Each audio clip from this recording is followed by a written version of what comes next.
Hey, good morning. Robert Phoenix here. What's happening? It is Wednesday morning. How is everyone? Back on the case after a very late night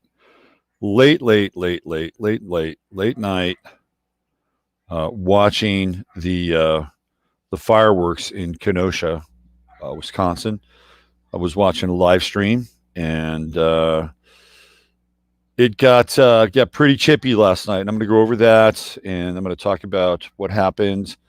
I'm going to show you some photographs of the event and try to break down what is probably now next level stuff.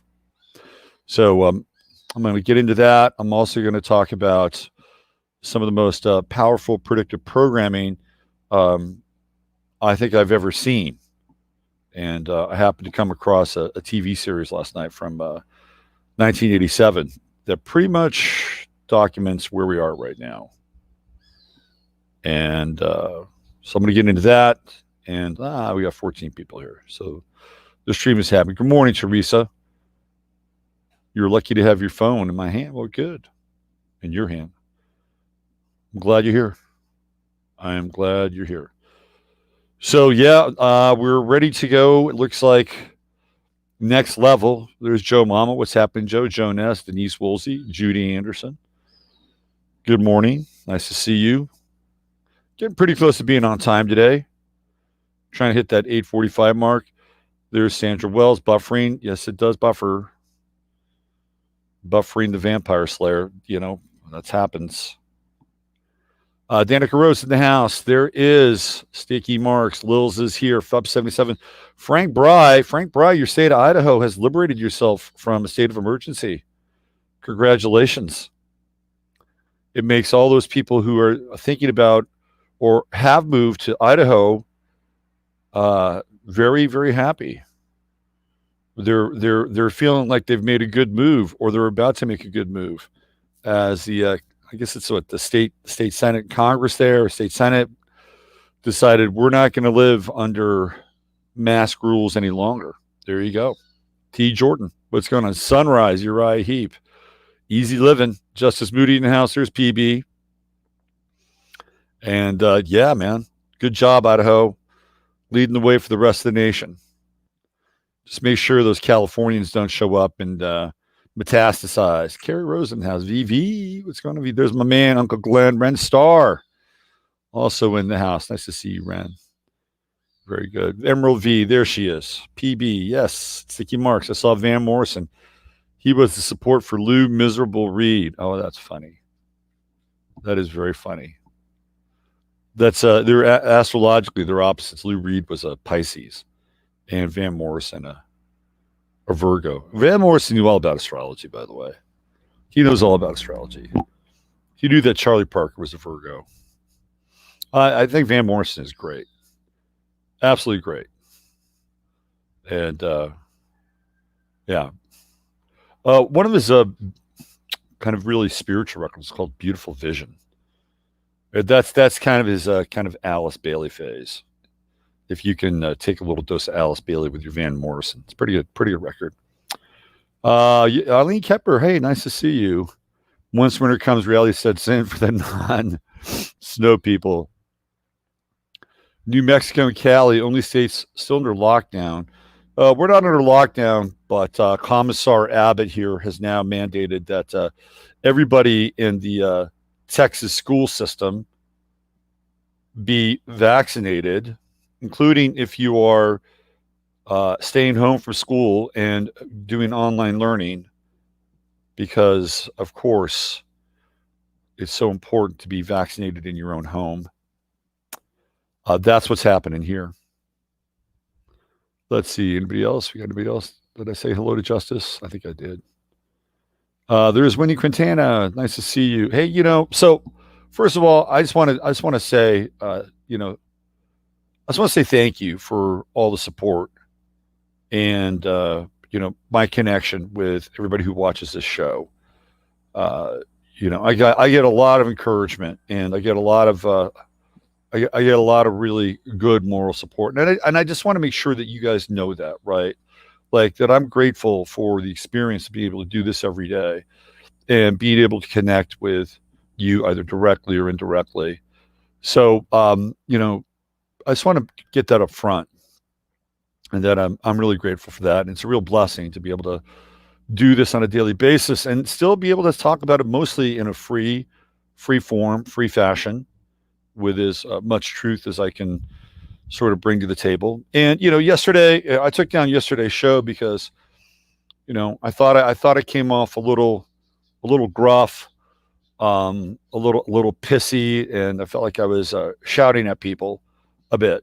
And it's a real fine line between urgency and in a sense of what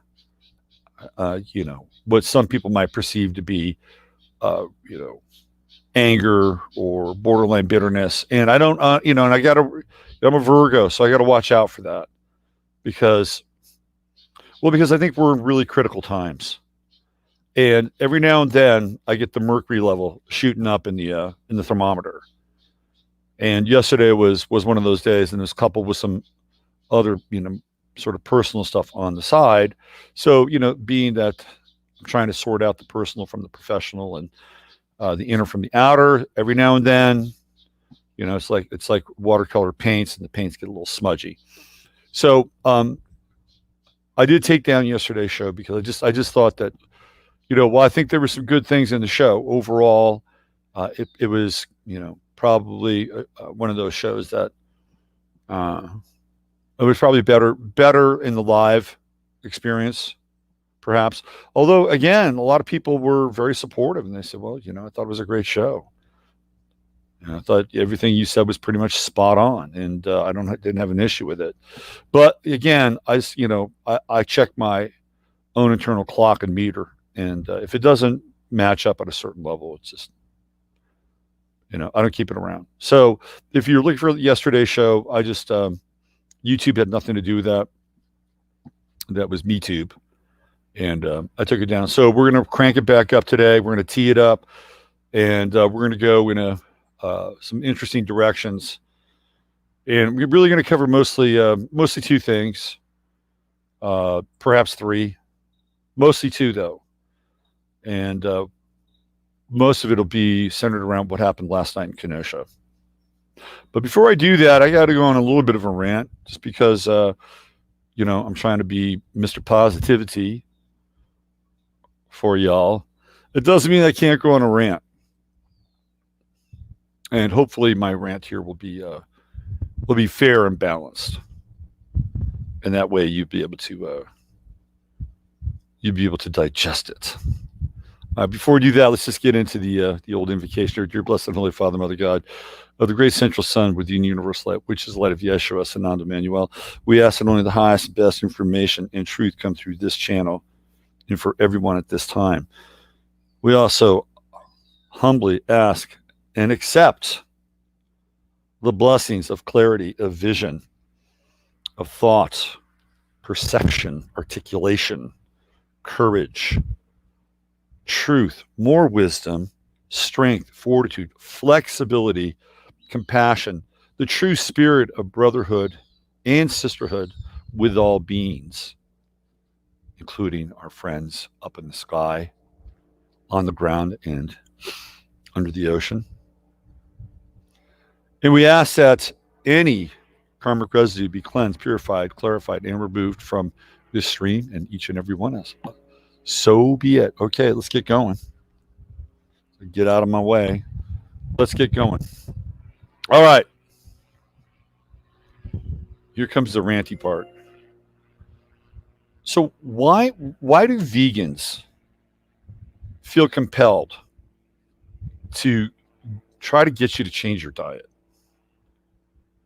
I've every now and then, more than every now and then. And lately I had somebody just really come at me around, changing my diet and being a vegan. And they have this sort of missionary, proselytizing vibe. And the thing that I always get is, well, you won't be able to transcend, and you won't be able to move into your pineal gland unless you stop eating animal flesh. I'm like, okay, all right. So maybe that's true. Maybe that's true. But then I think about different cultures from around the world. So what about the Inuit people who live in the far reaches of like Alaska and Canada? What about these people? These are people that survive mostly on things like walrus blubber, the occasional elk, the occasional bear, maybe some berries. These people do not have the luxury of going down to Whole Foods and getting some avocados and some blueberries and kale and all the staples of the vegan diet. So what are these people going to do? Are they not allowed to have their transcendence? Are they blocked from going into their third eye? What happens with them? Should we relocate them? Should we move them to a more vegan friendly area?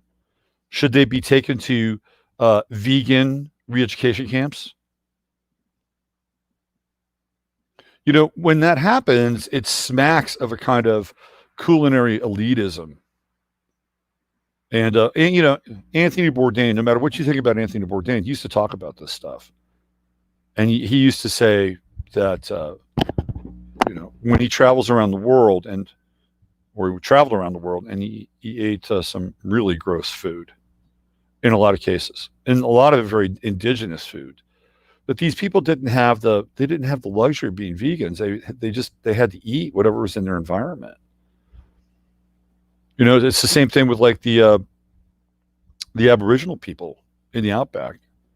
Try to grow vegetables out there unless you've got a geodesic dome and a whole environment that's set up to grow vegetables. I mean, what do they eat?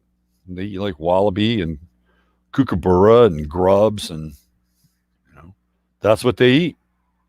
And theoretically, the Aboriginal people are some of the most spiritually profound people on the planet. That they're able to access the dream time, move out of space time, leave their bodies, communicate with their elders and their ancestors. I guess you could make the argument if they were vegans that they'd be walking gods amongst us. Let's go to Africa. There are a number of people in Africa, a number of groups of people in Africa. Again, they don't have the same kind of dietary luxury that other people in other parts of the world do. I remember there was one time where Bourdain was hanging out with this tribesman and his family, and the guy cooked up some penis from some animal, and or some anus. It was I think it was an anus. I think it was like it was some weird shit, literally and figuratively. And Bourdain ate it. He said it was the worst thing he'd ever tasted.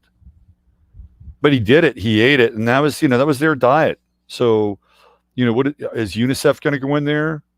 Is the UN going to go in there like another NGO and re-educate them on the benefits of being a vegan? I mean, I just think about these things, and when I think about them, and I ask people who are extremely vegan, pro-vegan to the point where it's like almost fascistic.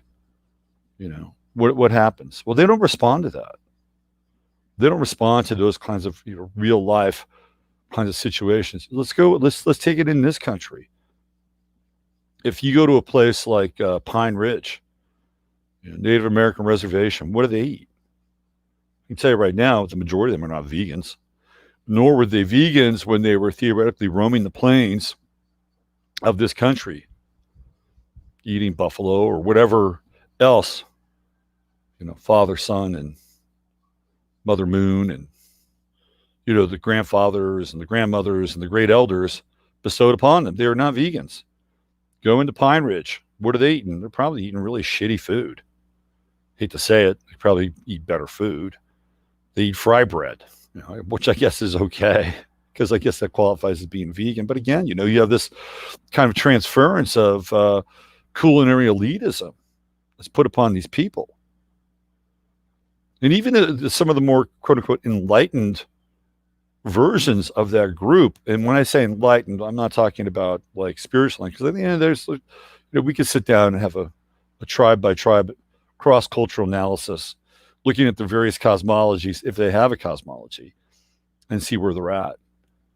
But if you go up into the Pacific Northwest with like the Chinook and a lot of the Pacific Northwest Indians, these people were blessed, man.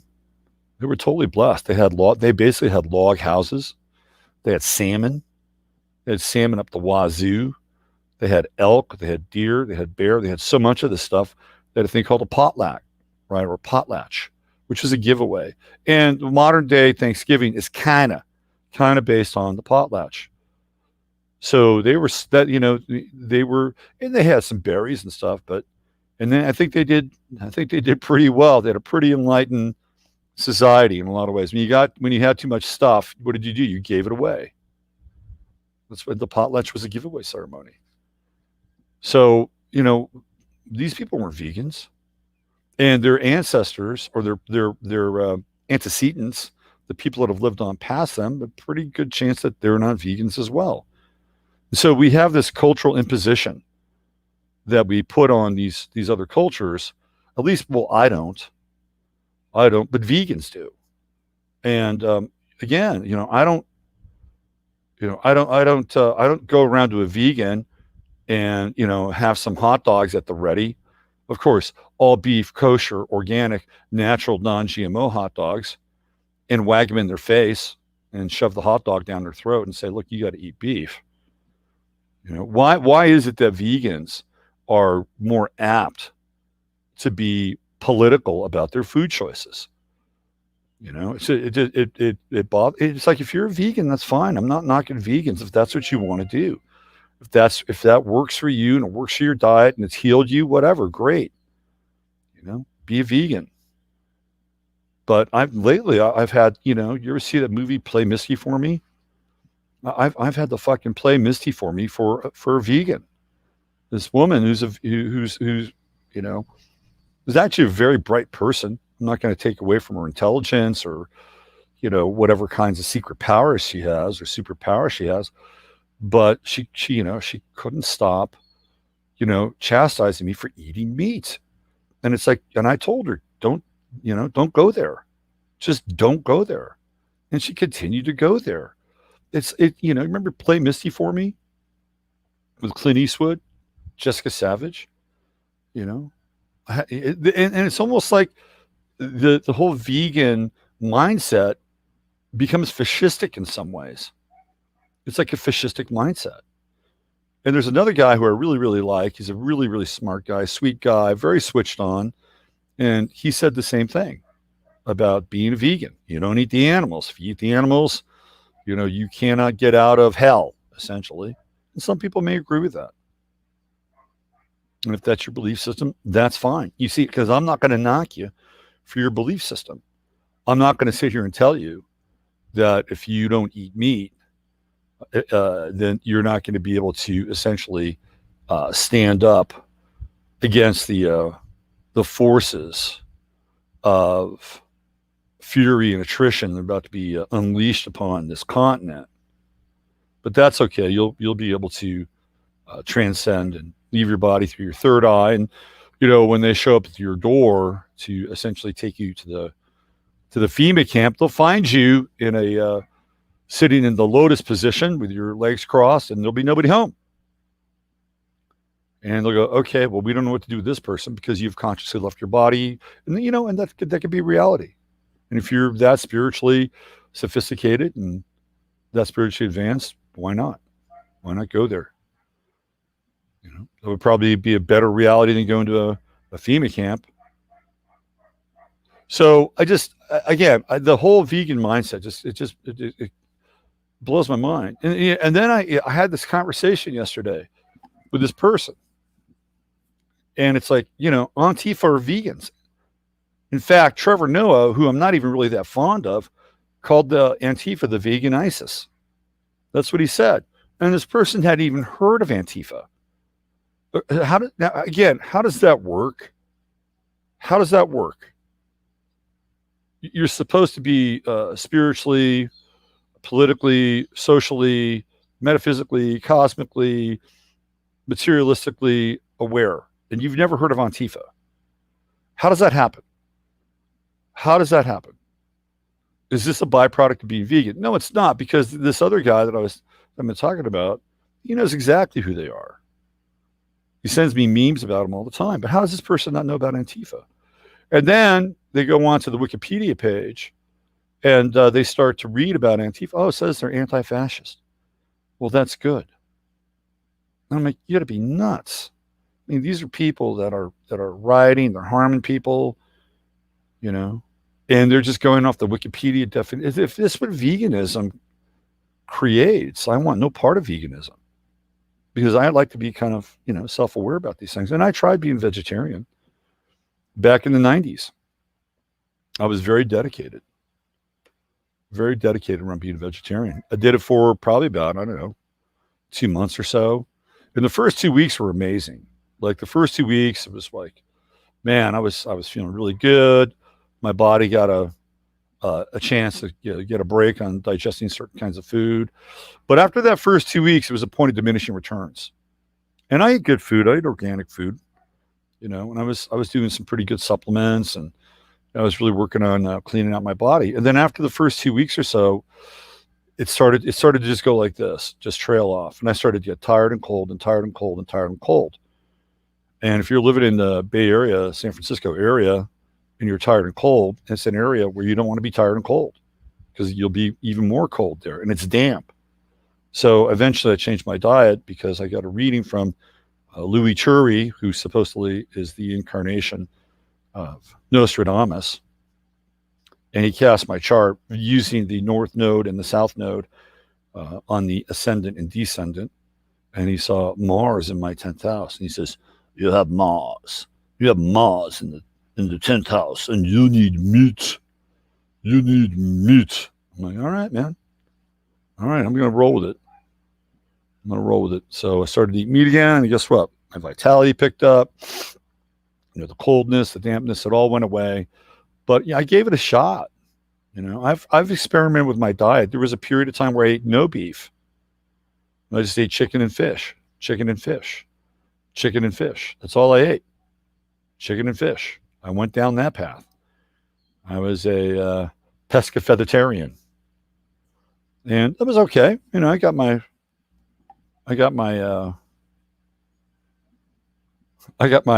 protein. It was a funny story. I used to work at Long's Drugs, and I used to work in the warehouse there.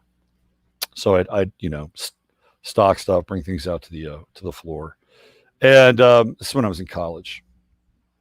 And somebody who worked at the drugstore there, Long's Drugs, big drug. It was kind of a cool drugstore. They're not around anymore, family owned.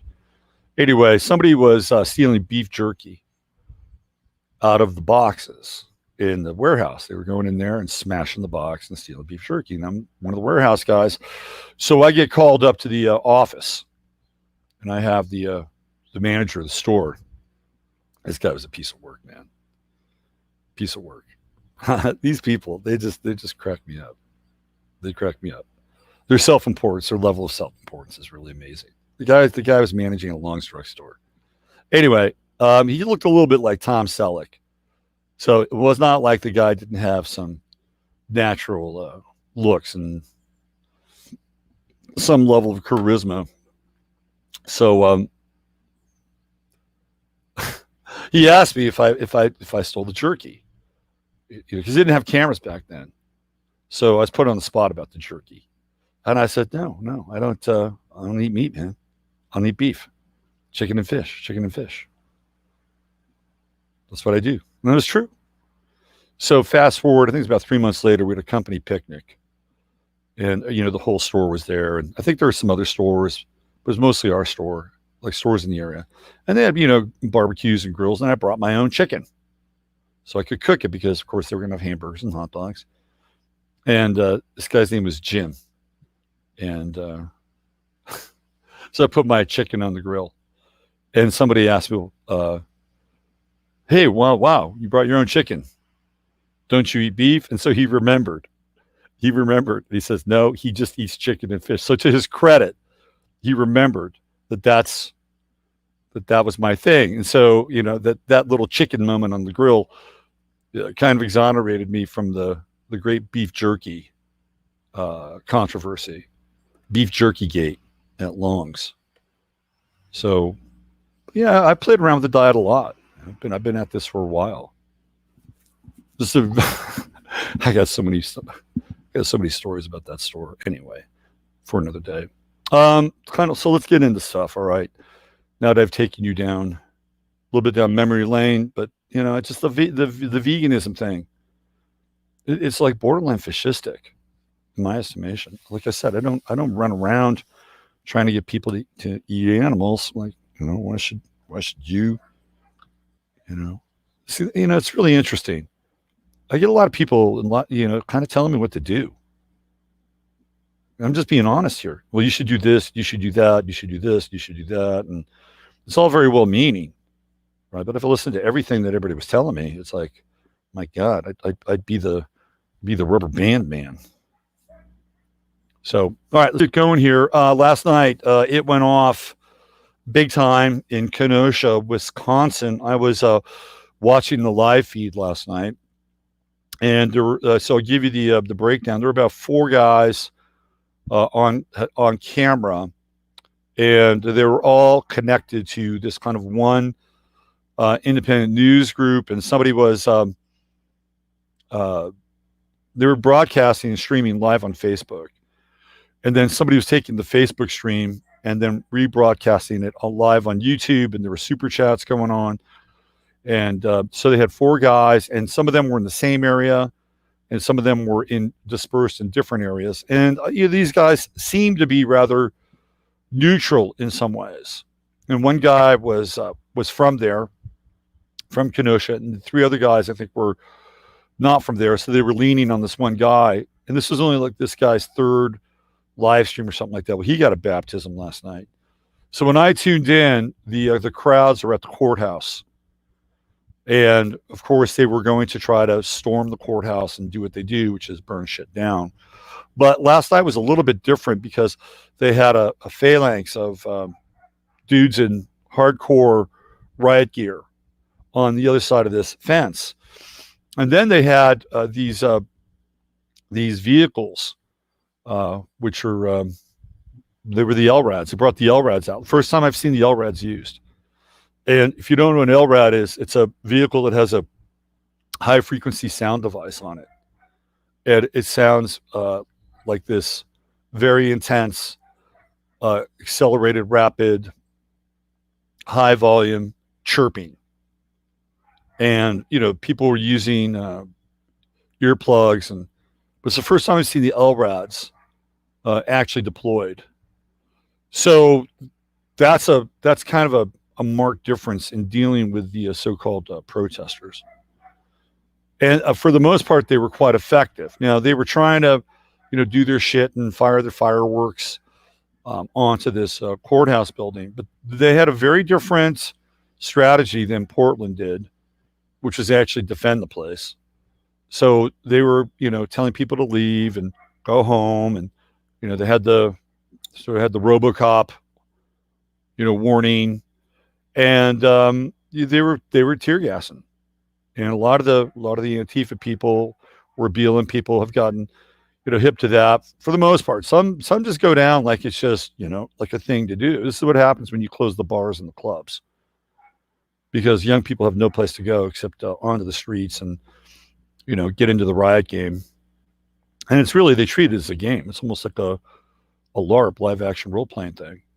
So I watched them and how they began to disperse the crowd from the courthouse, and they were very effective with it. They used these vehicles, and they basically cleared the mob out. Slowly but surely, they cleared the mob out, and then they were able to kind of move around the perimeter. And then they had another group sort of on this other perimeter, and then whoever they are, the sheriff's department combined with some other Leos, right? They basically were boxing this group in. They were basically going, it was the pincer effect, right? It was coming in, and they were forcing them to move. And these at one point the protesters were, right up in their face.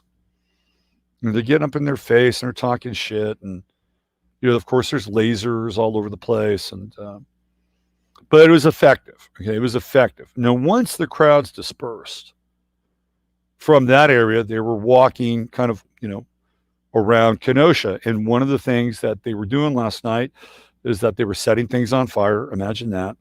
And they were smashing car windows, whether they were in a car dealership or merely parked in a parking lot.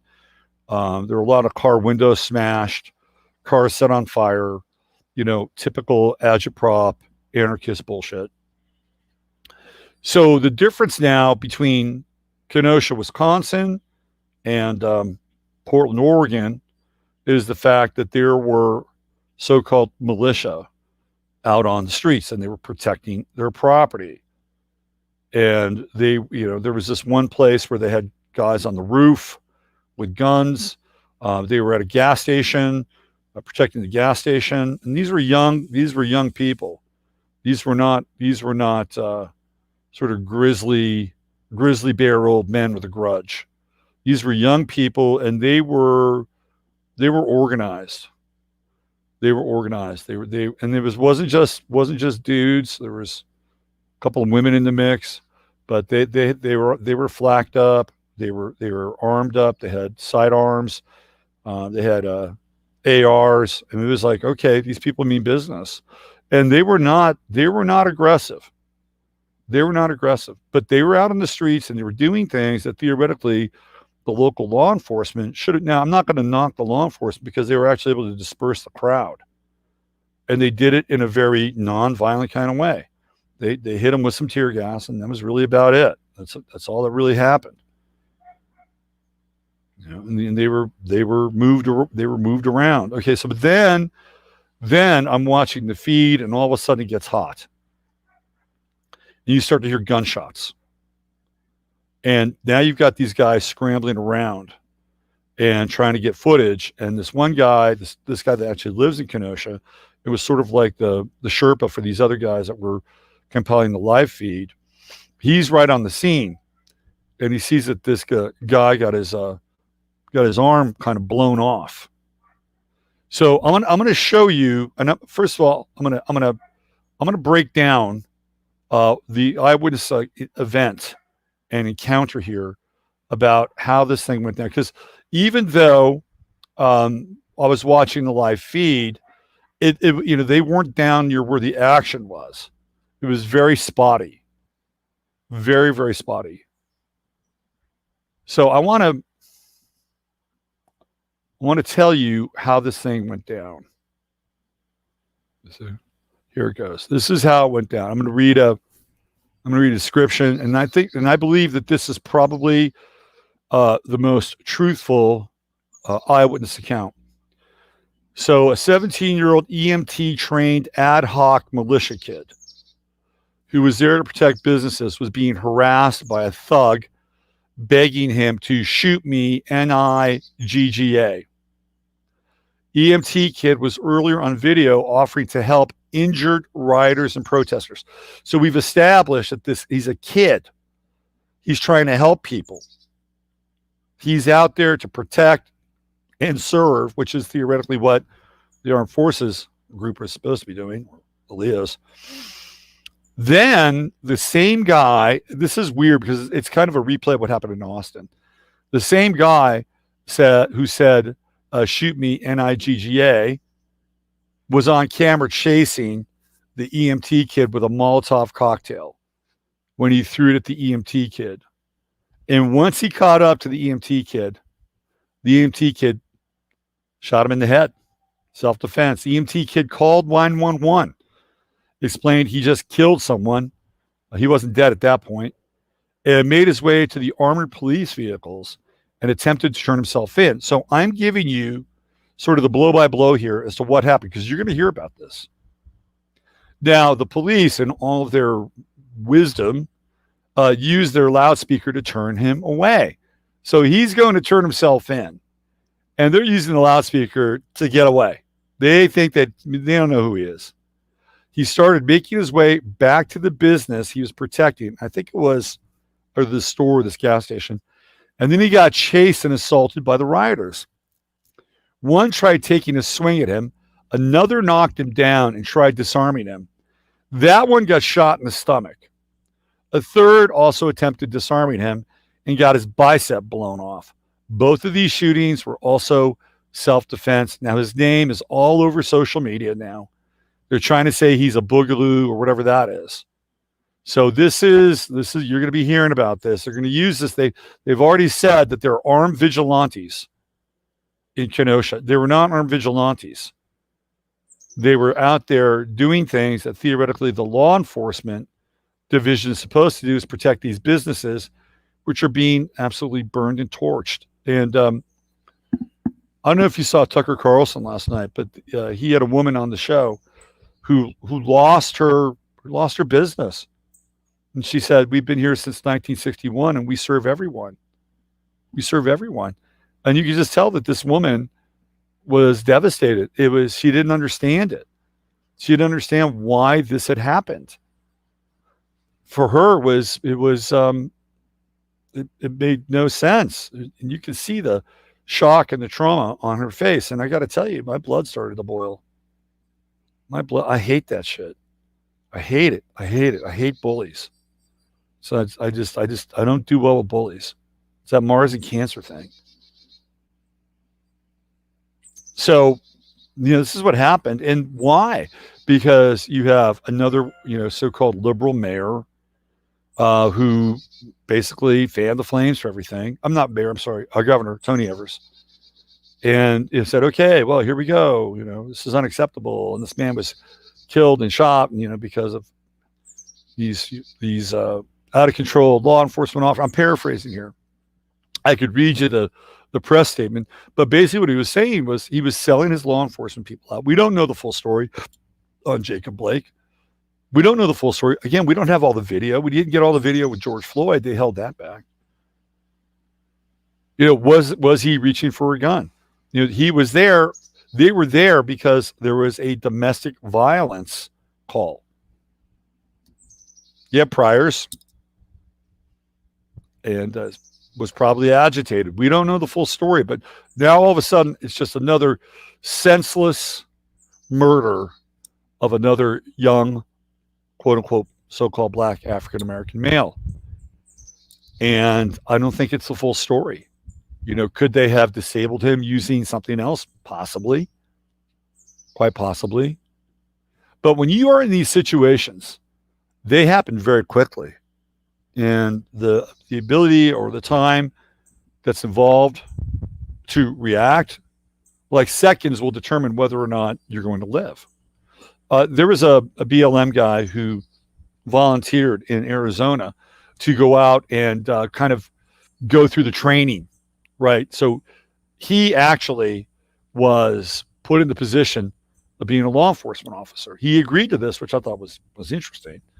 And you've probably seen the video. If you haven't seen the video, I recommend that you watch it, because he is given situations that unfold on the street, just like any other quote-unquote law enforcement officer would be, whether the person is armed or not armed. And he made some seriously egregious and wrong decisions. He actually, over, I think, at least 2 or 3 times, wound up killing defenseless people.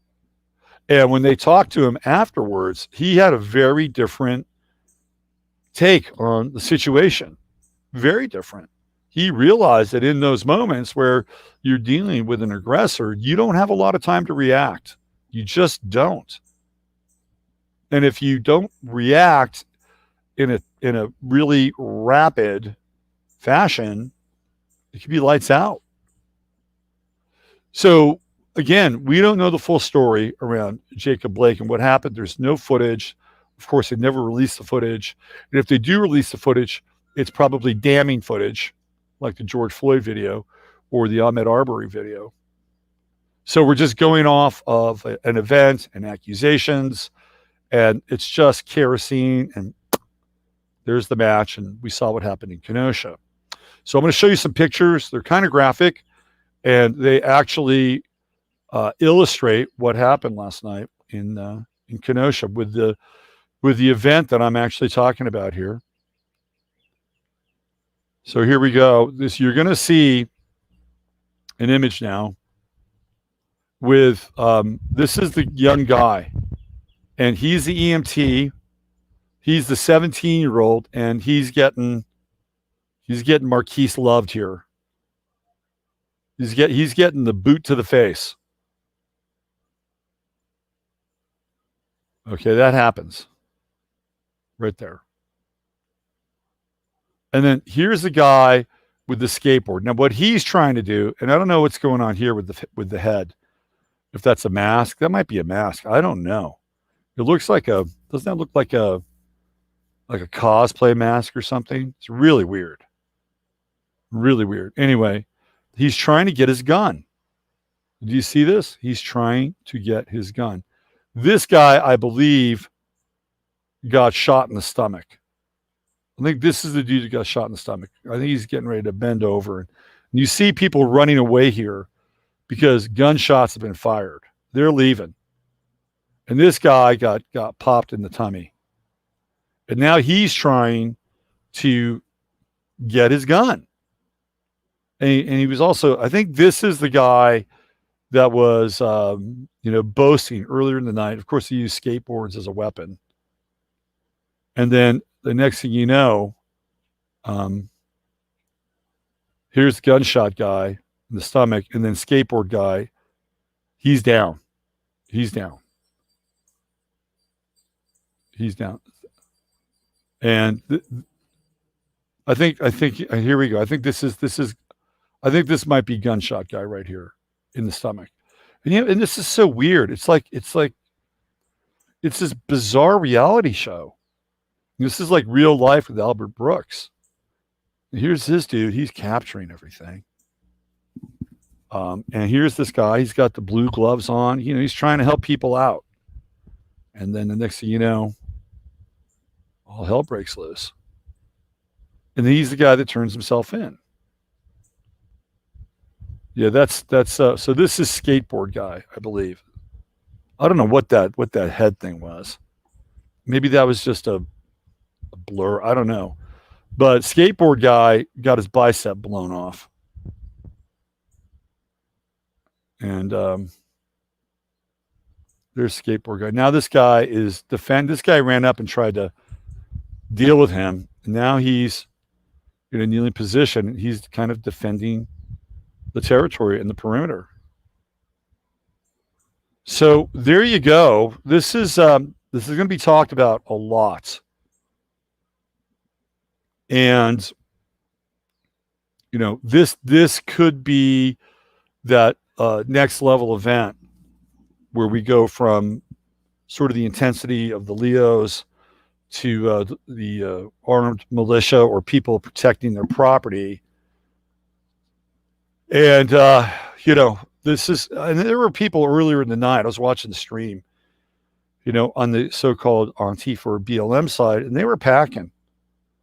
They were on the streets, open carry. This one guy had a very, very sophisticated AR pistol set up. This was not your average hit. Let's go to the gun shop or the gun show and just go get an AR. It's a very, very sophisticated weapon. So now we're looking at this kind of next level. Are we staring down the night that the Civil War started? And this is Mars and Aries stuff. What did I say? I said Tuesday, Wednesday, right? Tuesday, Wednesday, when Mars is going to move into a really tight square with Saturn and Pluto, and then we have the Venus and Cancer, which is catching up. It will form a hard T-square, very, very hard T-square. Super hard T-square. So that's going on, and that was what happened in Kenosha last night. It'll be interesting to see what happens tonight in Kenosha. Will there be kind of a counter revolutionary or reactionary force? Will there be more people with guns on the streets of Kenosha tonight? Will BLM and Antifa sort of regroup, and how are they going to use this? How are they going to use this as propaganda and agitprop? This is going to be, I think, very, very interesting to watch. But I just showed you that the guy was basically acting in self-defense. And guess what? You can. If your life is threatened and somebody throws a Molotov cocktail at you, or somebody hits you on the head with a skateboard, which could be deadly. A swift, if a skateboard hits you right in the temporal lobe with the side rail, lights out, man. It could make you a vegetable for the rest of your life. You could be eating cream and tomato soup for the rest of your life. So this is where the next level is, and why does this happen? Well, it's because the governor of Wisconsin and the mayor of Kenosha. By the way, the mayor of Kenosha is not the equivalent of the mayors of Seattle or Portland. Whoever the mayor of Kenosha is, no Jenny Durkin, because they had LRADs and they were doing their best to disperse these people. Now, they were caught unaware a couple nights ago. I think it was Monday night. They were caught with their pants down. They had no idea that was going to happen. Or if they did, they were not prepared for it at all. And that's when they bust people in. They were busting people in from Chicago, from Minneapolis, Madison, and Milwaukee. And even last night, there was an event in Milwaukee where, again, one of these so-called protesters, went after somebody in their home and they got planked. So when they move the protests into different areas, the so-called protests, you're going to run into different people. And of course, the people that are, setting this all up and using this for whatever reason they want to disarm Americans, turn us against each other, create a distraction, whatever that is, right? Whatever that is, they are aware of the risk involved. They know that they're dealing with a different demographic.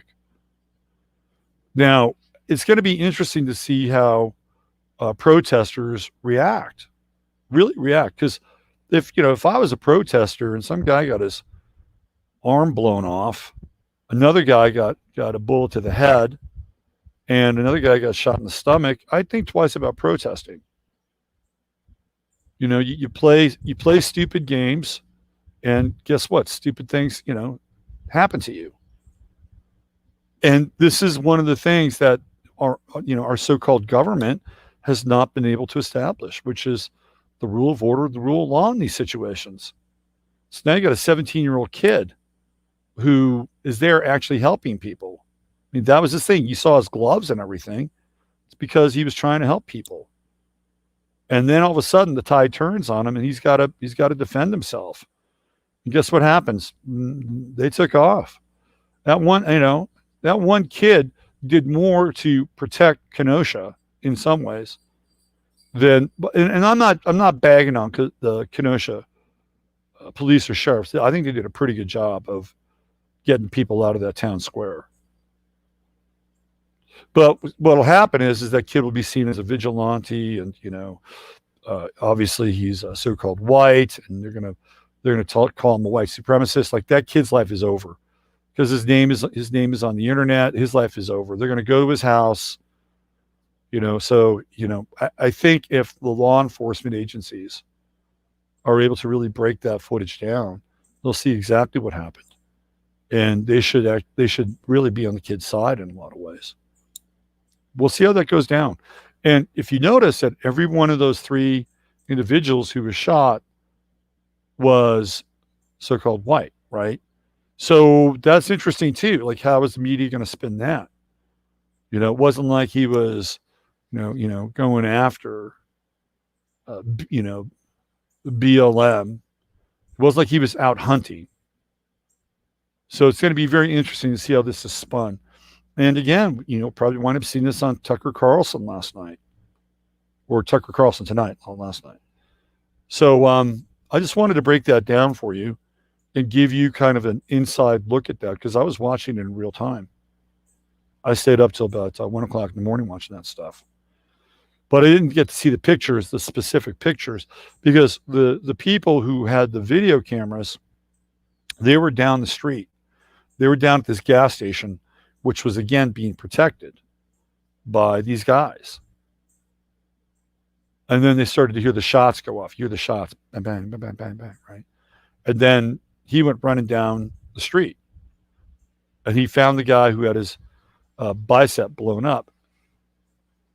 And one of the things that you hear kind of through the transmission is that, this guy was out of control. He was just randomly shooting people.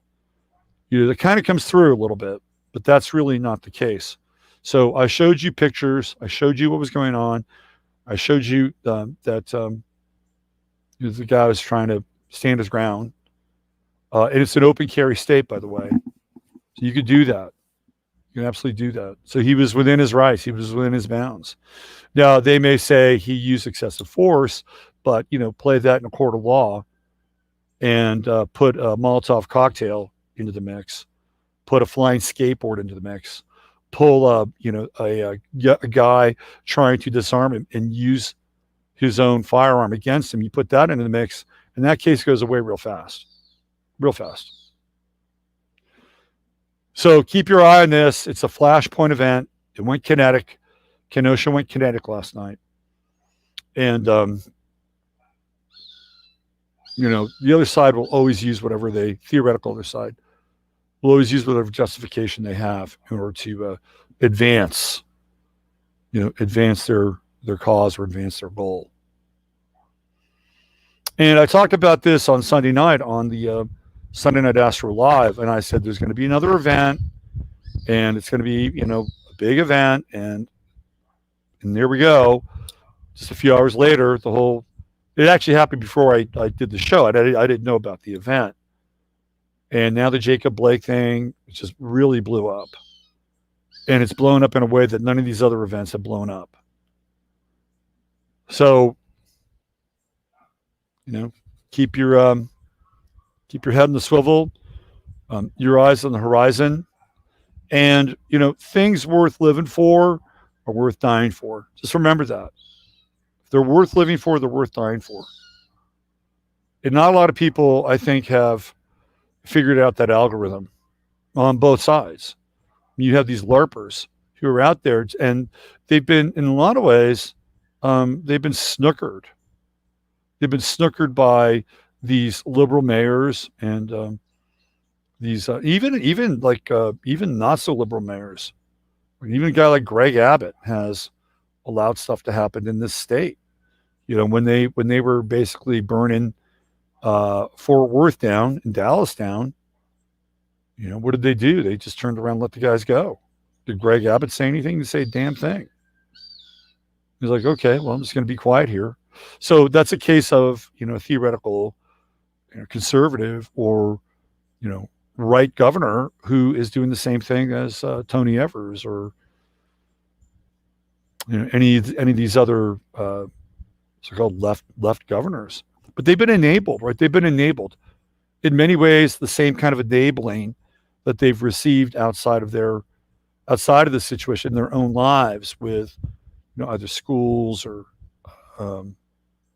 athletic events or teams. Everybody gets a trophy. There's a level of enabling here, and the enabling is both deadly and tragic because these kids are thinking that they can get away with anything now, because that's what they've been seeing for the last month and a half, or 2 months, really, since June. And so they're reinforcing this idea that you can go out and raise hell and burn things down and cause havoc, and there's no consequences. So they've been emboldened to do this stuff. And then last night, they hit a wall a little bit. So it'll be interesting to see what happens in that regard. And if they really wake up and understand that protesting and, rioting in certain places is the most dangerous game. And it'll be interesting to see how the law enforcement side of this thing chimes in, because they don't like to look bad. The law enforcement people do not like to look bad, especially the so-called police. And so when it comes out that he went to turn himself in, right? Like if they had just said, "Okay, come on over, talk to us," the other two shootings could have been avoided. They could have been avoided, but that didn't happen. And so he had to leave. And then when he left, they started chasing him down. And again, law enforcement doesn't like to look bad.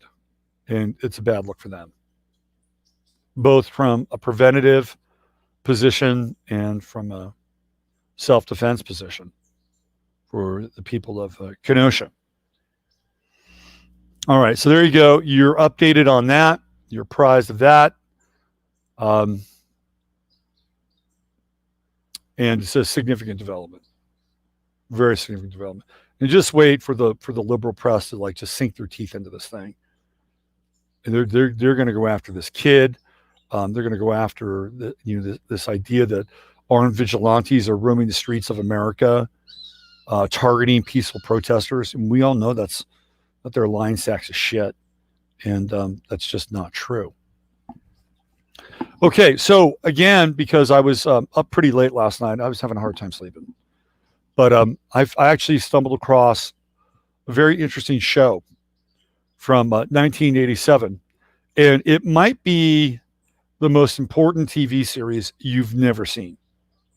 And maybe some of you have seen it. I was aware of it at the time when it came out, but I didn't have a whole lot of interest in watching it. I'm not even sure I had a TV right around 1987. And if I did, it wasn't really all that hooked up. I was living in La Honda, San Gregorio. I'm not even sure I had a TV. So this is when this series came on, and it's a very important series. Now, I'm going to tell you what the backstory of the series is. The name of the series is America with a K, and it starred Chris Christopherson, Robert Urich, and Sam Neill. They're the three main male protagonist characters. A young Mariel Hemingway is in the series. And then, who is it? The other one? Christine Lottie, I think, is in there too. And so the synopsis of the series is the Soviet takeover of America. And the way it's taken over, the way America's taken over is kind of mind-blowing. I'm gonna read you the Wikipedia page. Now, what's really interesting about this series is that it aired one time. One time. It has not been shown on television again.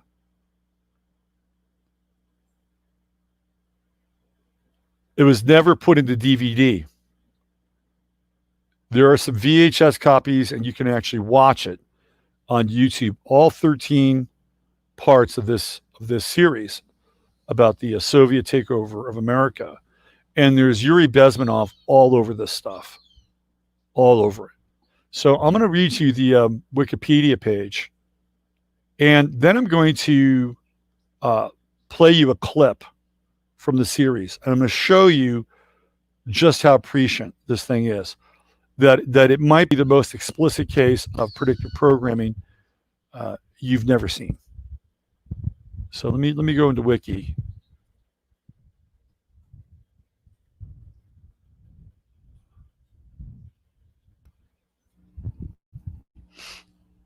And I'll dial this thing up. And when I read this, your mind is going to be absolutely and utterly blown about the dynamics around this series.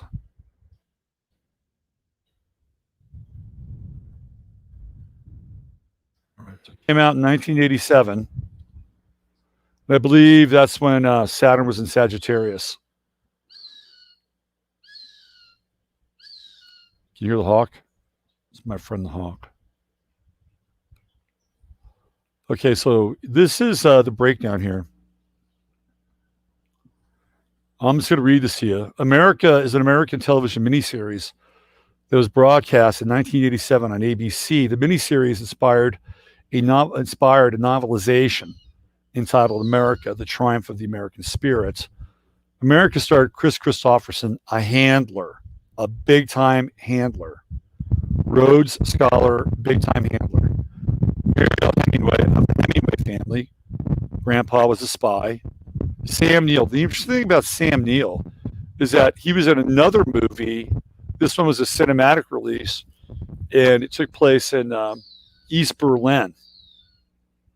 And he played a Soviet official in that movie. I forget the name of it. Who was the main character?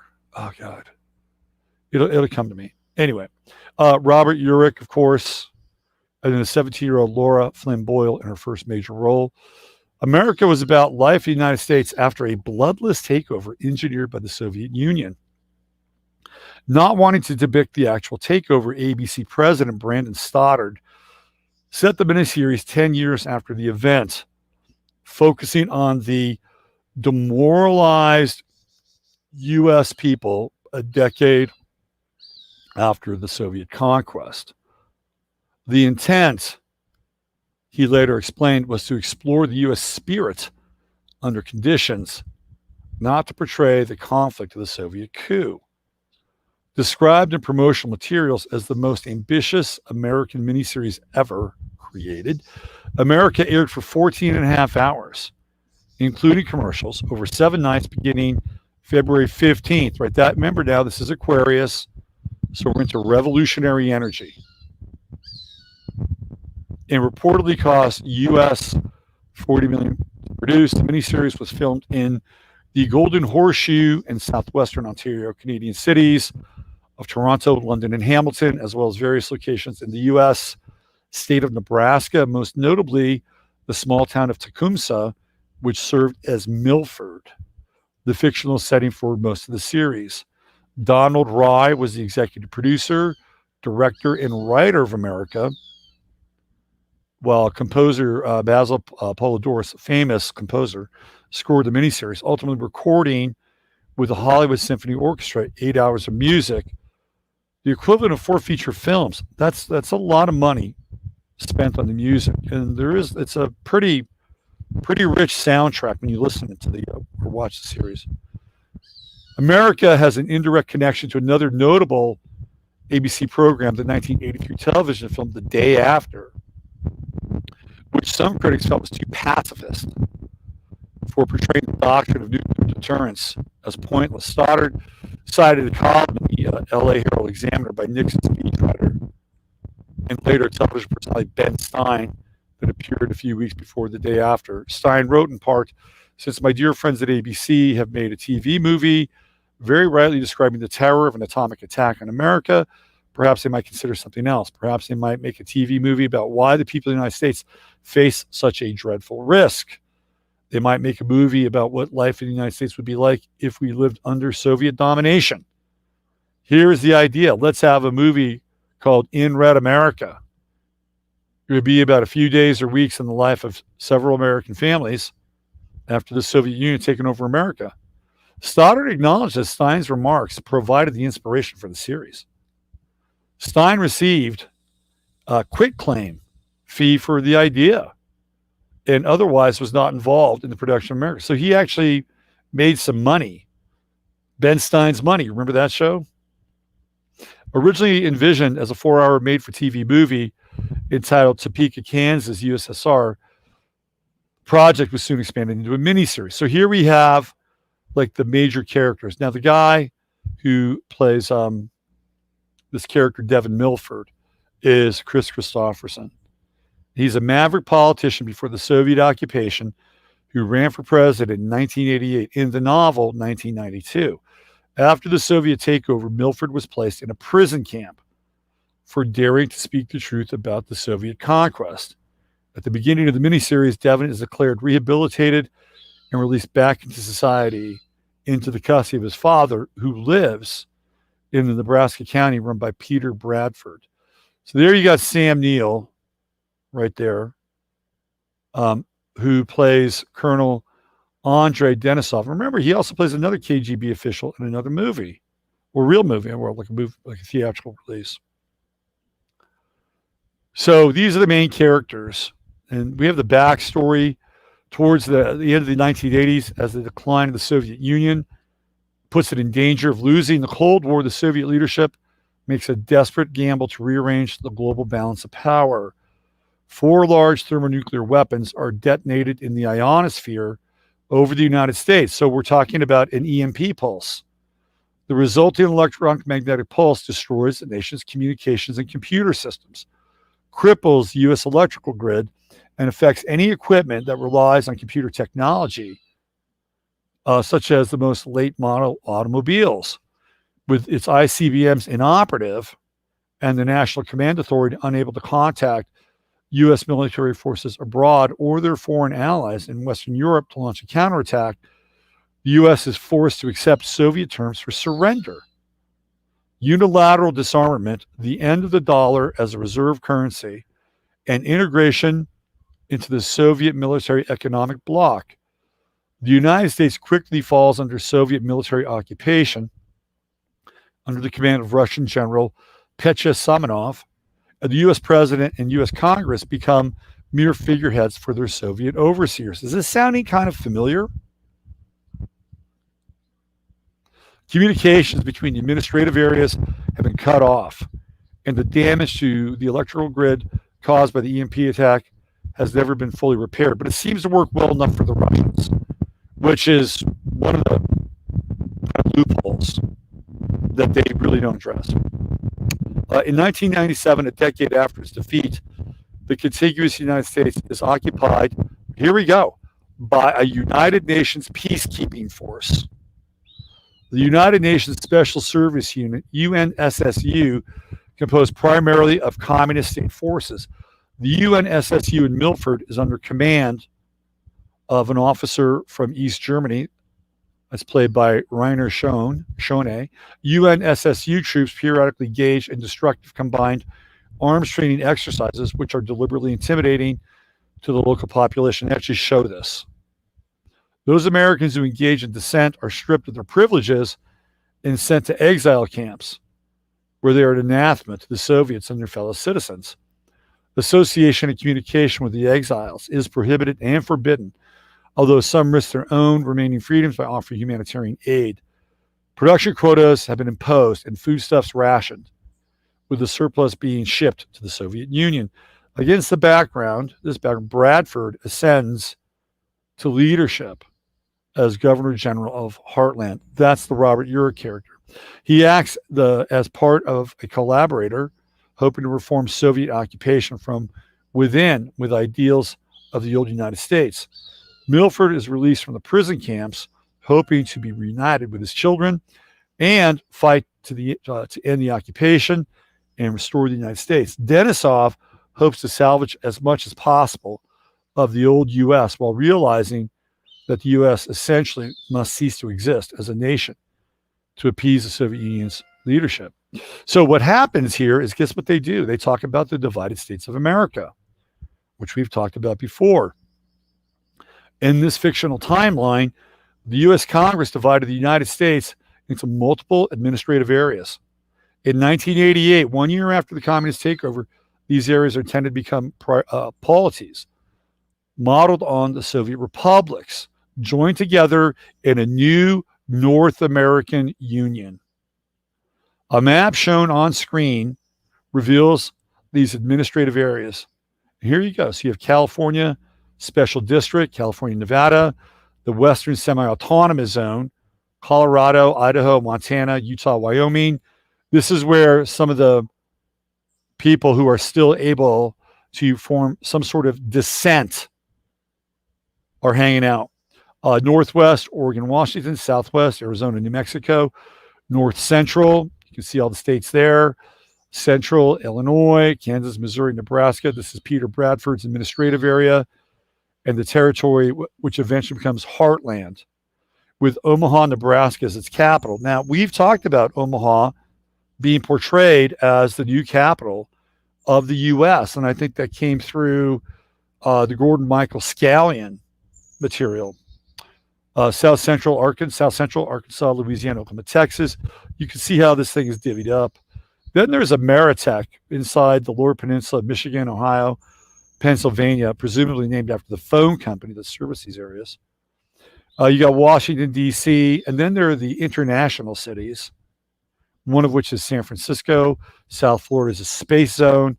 Michigan is separated into two administrative regions, Lower Peninsula belonging to Ameritech, and the Upper Peninsula belonging to the North Central region.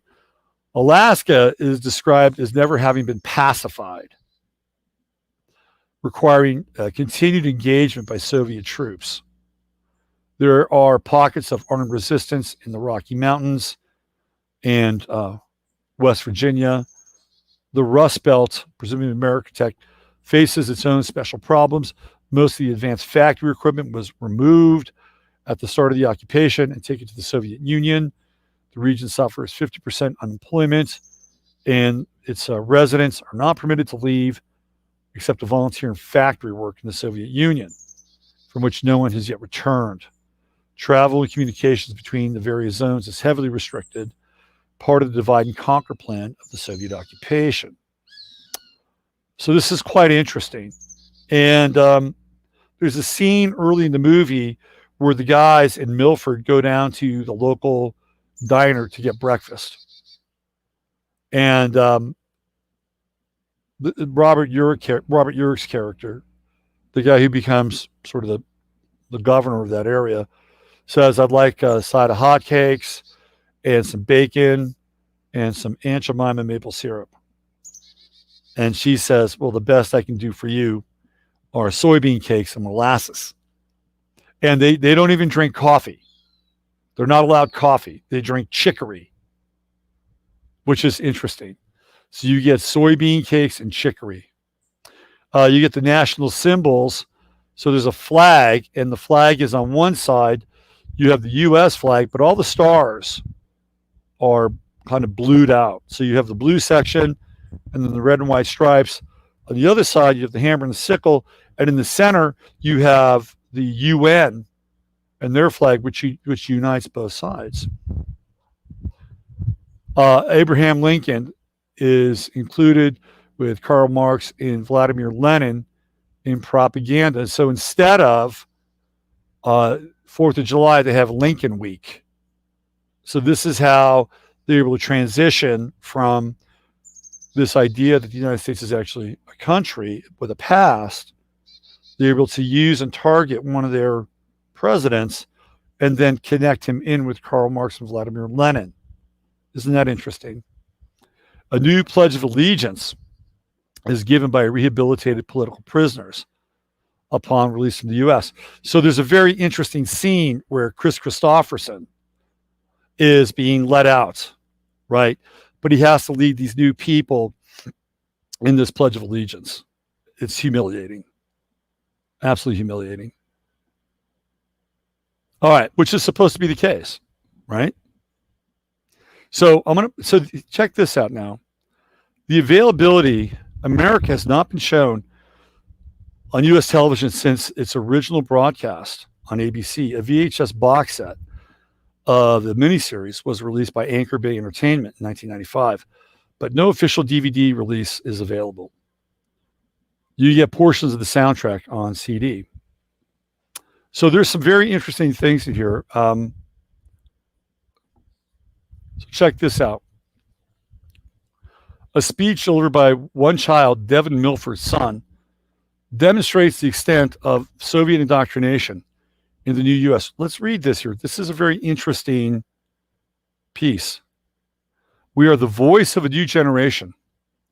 We are the voice of the new people. The destructive ways of the past are gone. We will replace them with our vision of the future. The party will lead us to the new age. There have been those who have tried to stop the new age. They are the corrupt reminder of the past. They have tried to confuse us with the idea that the old America was a good country.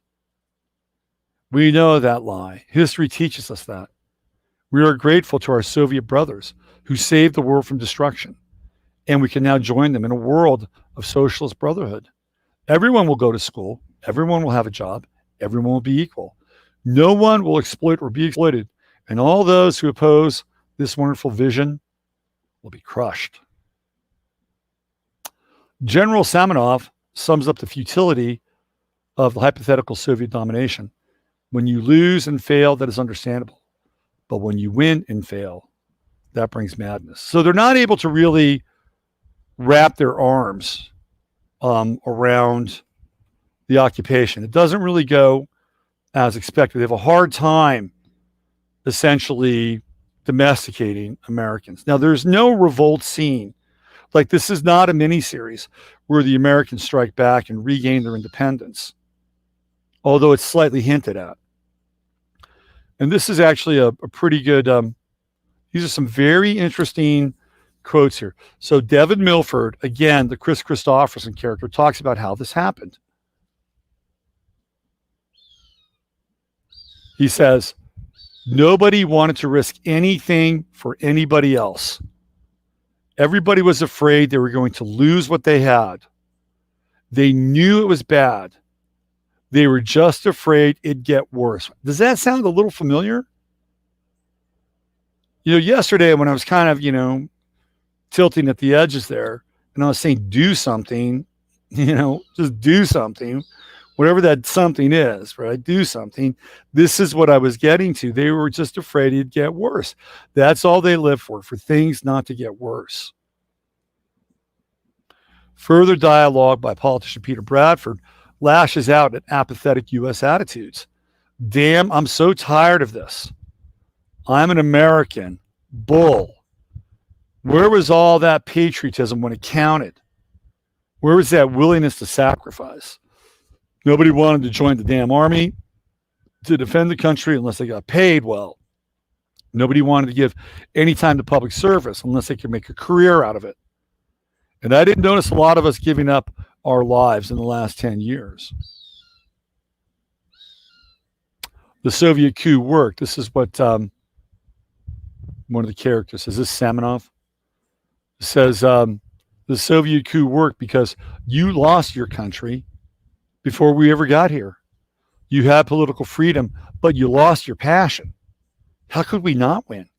That's through demoralization. I pledge my allegiance to the flag of the community of American, Soviet, and United Nations of the world, and the principle for which it stands, a nation indivisible with others of the earth, joined in peace and justice for all. Does that sound like something that could actually be written now?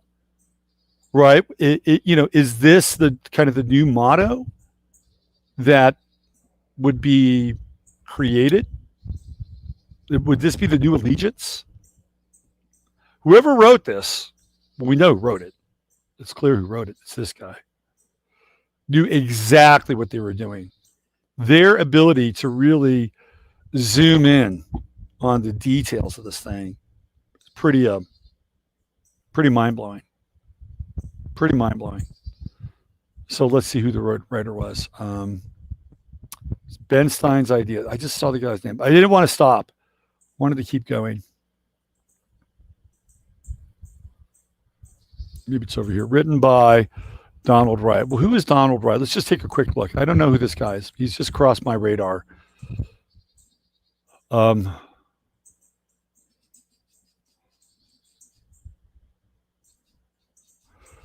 all readers in the U.S., it might be awkward. Please don't scroll past this.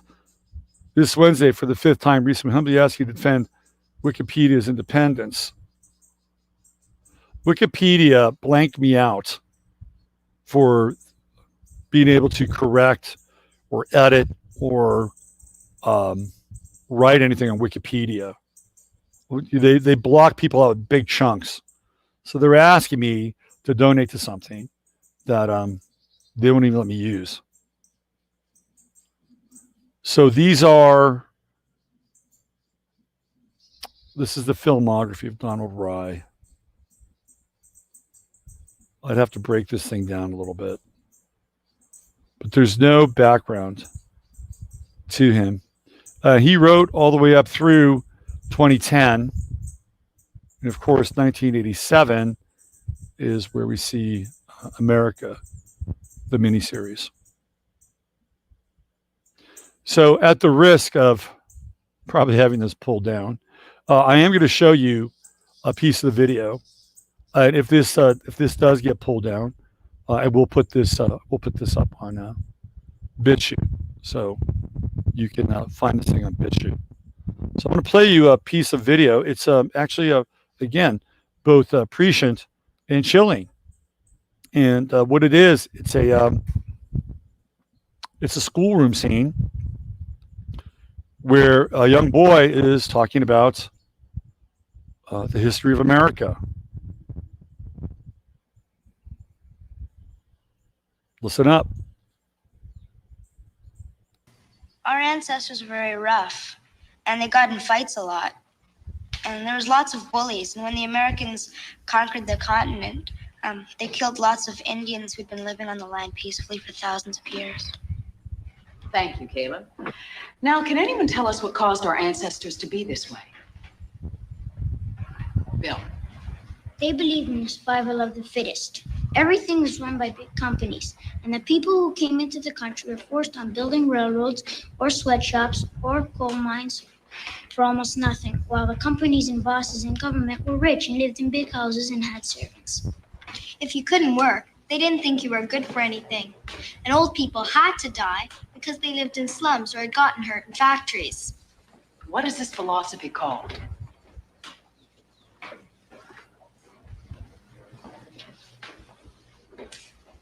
Social Darwinism, which meant that everybody just looked out for himself, didn't care what happened to anyone else.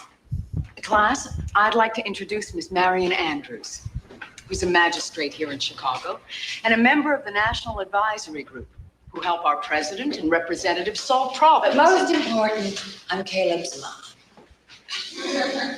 May I steal in for a moment? I need to talk to him. Certainly. Thank you.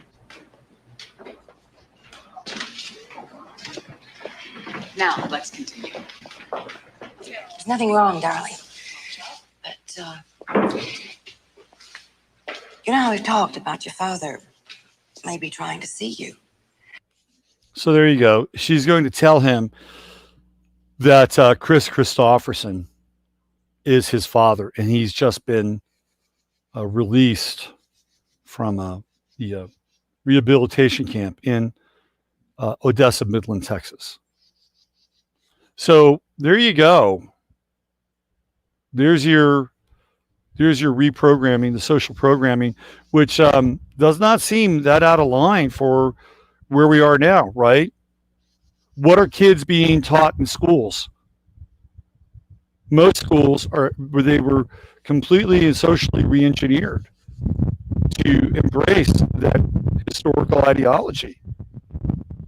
You know, and they're essentially slamming this idea of rugged individualism, because rugged individualism leads to survival of the fittest, and you don't care about anybody else, and all you care about is what I got, and you know, and I'm going to hold on to that for whatever it takes. And is that too far afield from what's being said now, what's being taught now in our public schools? Yeah, not much. Not much.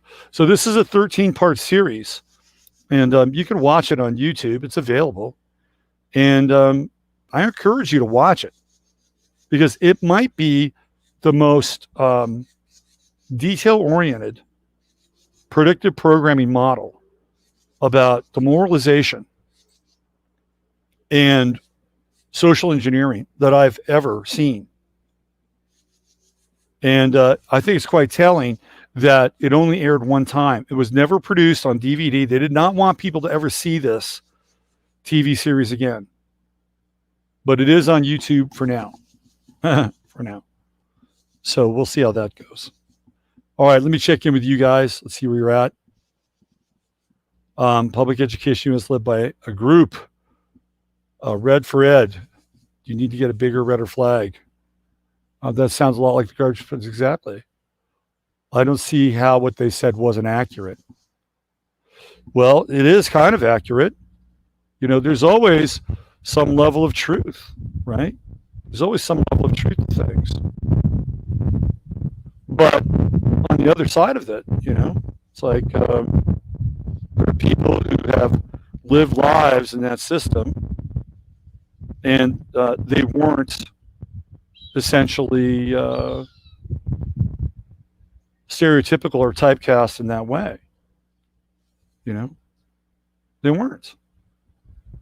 I mean, there are people who have lived their lives and built their lives and built them from really scratch in a lot of ways. And in many ways, they, I'm not talking about corporations or people, I grew up in a working class family. And, both my father and my mother started off, with kind of, with a big deficit in their lives, huge deficits. Both of them growing up near poverty level. And essentially, scraping and working hard for a living. And in many cases, that living not always being worked out or working out. The same corporations that are being railed against in that video eventually moved my father's business offshore. Not his business, but business he worked for. So there are things about that we could all pretty much agree upon on some level, right? Like there are truths in certain things. I could go and I could stereotype something and say, yeah, there's some truth there. But it's not the full story. It's not the total story. It's a system that has allowed us to theoretically do what we can do in our doing. And Heather brought this up. And, it's a system that's allowed you and myself the ability to, be astrologers, practicing astrologers. And for better or worse, be able to speak our minds and assist other people. Right? So when we get into the specificity and truths around certain things, sure, they're going to be there. Of course. But there's also other component parts to it that are much more complicated. And again, I'll throw it out there. Is there a better system theoretically in the world?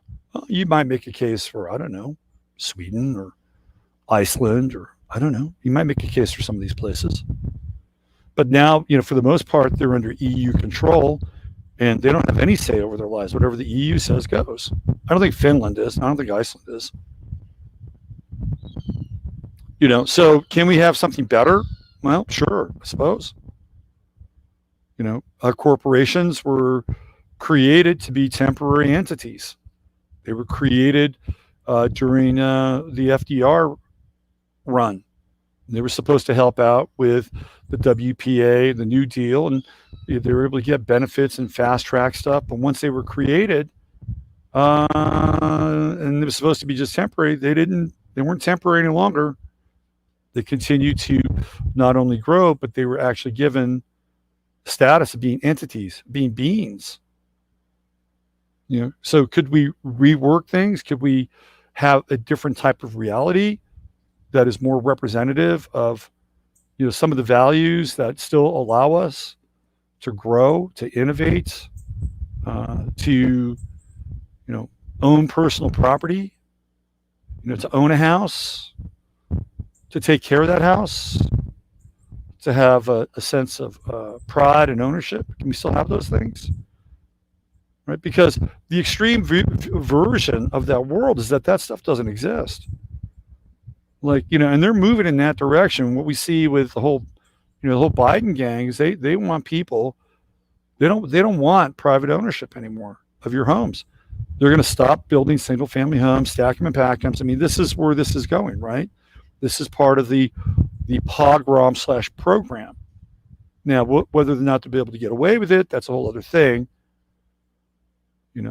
But do we throw the baby out with the bathwater?